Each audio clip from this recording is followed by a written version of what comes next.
Today, we're going to talk about increasing your tolerance to noise. I'm Sterling Jakewith. I had 6 kids in 8 years, and oh boy, did I need to learn how to exist in a house that had a lot of noise. Now, a lot of you are looking for hacks to decrease the amount of noise in your house. And I have a lot of those too, but that's not what this video is about. This video is about knowing that you have right now a level of tolerance for the noise before you yell or withdraw onto your phone, or maybe you actually just go sit in your room or put the TV on, or eat chocolate chips out of the pantry. Whatever your coping mechanism is, you have a set point of a certain amount of noise that you can handle before you reach for one of those soothing things. And we don't like it. These coping techniques, most of them are not healthy. And I want to tell you that you can increase your tolerance to noise, which means you can handle hearing louder noise or noise for more often and still keep your internal thermometer low.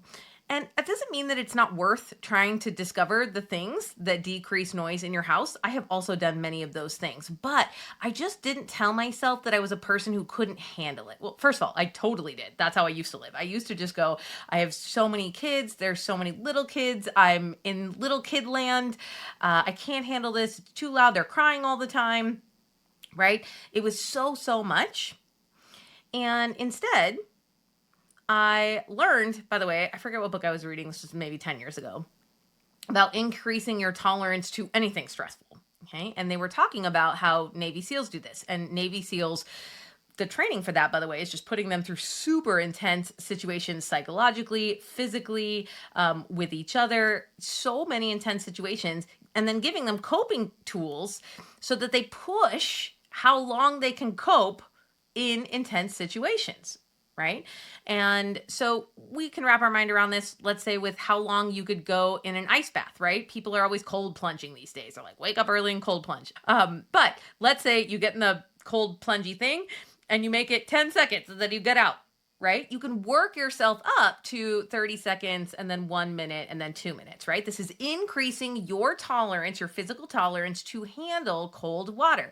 And how do you do it? Through talking to yourself in your mind. Right? You're just like, you got this, Sterling. You can make it 2 more seconds. You can sit in this cold bath. We want this. This is great. All the people on the podcast say that cold plunging is amazing, right? And you're just like coaching yourself in your brain to handle being in the cold water longer and longer. It's exactly the same with the noise in your house. Okay? They're going to start being noisy because they're dysregulated little feral beings. Okay? Love those barbarians. Okay? But they're supposed to be like that. That's what childhood is for. And then we are supposed to shape them with virtues, but they come out of the oven, okay, being feral and dysregulated and loud. And so you can listen to them and go, this is okay.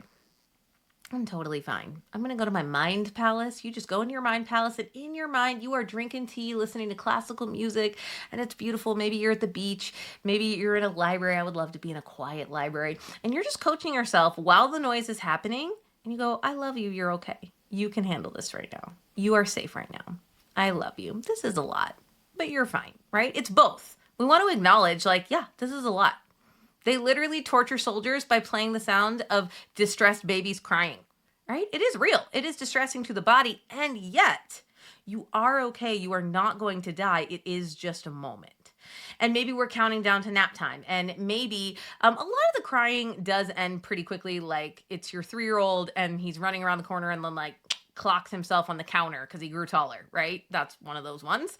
But you're going to comfort him and he's going to stop crying. And then at least that crying will stop, right? And so most of them end up being situational. But our overall tolerance for how many people are crying at once, that was a real thing for me, because when you have lots of little kids, sometimes 3 of them are crying at once. So that was hard. But then also, just if we're clocking the number of minutes that crying has happened throughout the day, right? That number is climbing. And it's like, how many minutes of crying throughout the day can you handle before, losing it and turning to one of those coping things? But once you know this concept, it's so powerful because you just tell yourself, oh, I have the ability, all of you do, to increase your tolerance to noise. And I got to the place where 2 of my kids could cry and I'd be like, this is fine.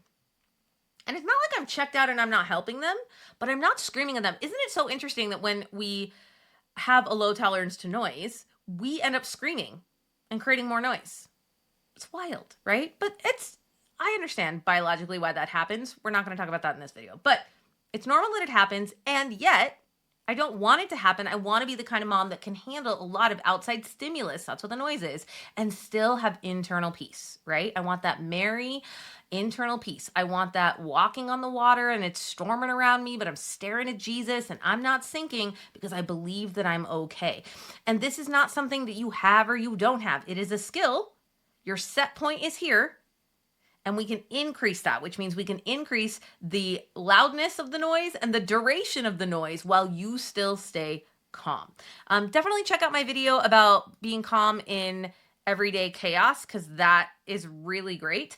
But the other thing I want you to watch is this next video, which is about being a good mom. So most of you, in addition to the noise, right, of the kids, which is natural and normal, and kids make noise, on top of that noise, you are adding your own soundtrack that goes, I'm a bad mom, I'm failing them, I'm stuck here, I'm never gonna get out of here, I'm ruining these kids, I'm a bad mom, I'm a bad mom, I'm a bad mom. It's like a terrible rap song that's playing in your mind. And I want you to watch this next video about how to stop doing that, because you are a good mom. Just hang with me for the video.